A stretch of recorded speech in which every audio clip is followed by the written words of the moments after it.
Hey everyone, I've got your Don't Breathe movie review. Three kids who are robbing people's houses decide that they want to check out this one guy's house, and lo and behold, it's a blind guy, so they think there's no problems, right? They are wrong. As far as the story goes, I was really looking forward to seeing this movie. I had heard some interesting things about it, and of course, I'm always up for a movie that is a horror film, but it's also a thriller, and I like to see that mix in here. Plus, by the look of this movie, I was watching those trailers and I was scared by them. So I knew that there was definitely going to be some freaky stuff going on in this movie, and it was probably going to make me jump. I liked the concept of the movie right off the bat. These three kids, they just go in here and they think it's no problem. It's an interesting setup where they eventually go into this guy's house, and then that's where all the intense stuff starts to go down, and it's really unexpected what all happens. You just feel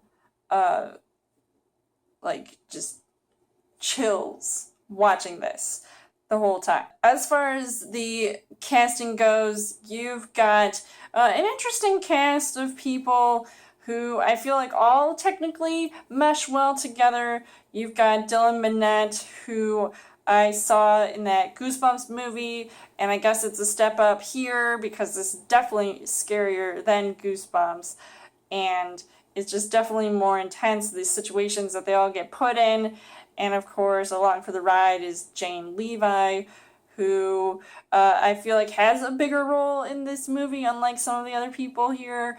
And I feel like she gets more affected by this, and she's just like that lone girl who, you definitely want to root for a heroine in this movie, considering the situations that they get themselves into.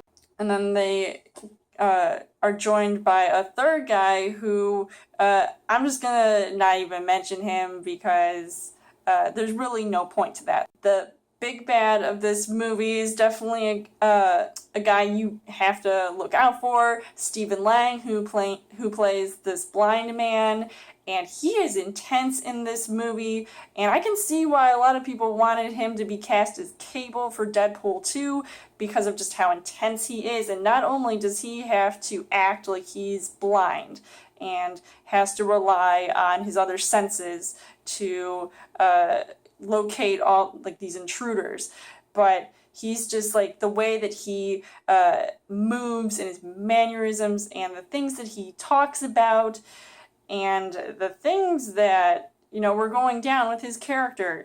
It was just really freaky. Like, I would not want to mess with this dude, and the things that he was doing that were really shocking. Like, my jaw was dropped to the floor when sort of different parts of the story unfolded, and things that I felt like were really twists and turns in the plot. The things I did like about this movie were those exact things, because I was terrified, I was scared, and I couldn't believe, I was shocked at what was going on in this movie.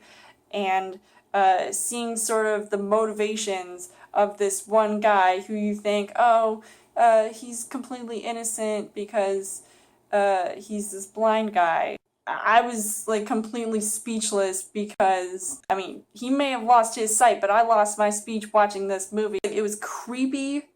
It was unnerving. I just could not believe the scenarios that were happening. But unfortunately, the things I didn't really like about this movie, which are very little things that I just found this movie to be a little bit slow moving. There were some parts that I just, it had me sort of scratching my head and shaking my head, didn't know what was really going on. I felt like it could have had a better ending. I just felt like there were some things in this movie that were unnecessary, and I didn't really need to see that because they didn't really add much to the plot. But overall, I would say that Don't Breathe was a pretty scary film, and I think is definitely one to check out because it's not your typical scary film considering the content. So I would highly recommend seeing this movie. I would give this 3.5 hearts on the heart rate scale. So let me know in the comments what you guys thought of Don't Breathe. And as always, you guys can subscribe to my channel. I've got more movie reviews, movie updates, come back every week for a Child Thursday video. You guys can also like me on Facebook and follow me on Twitter. And I will see you guys later.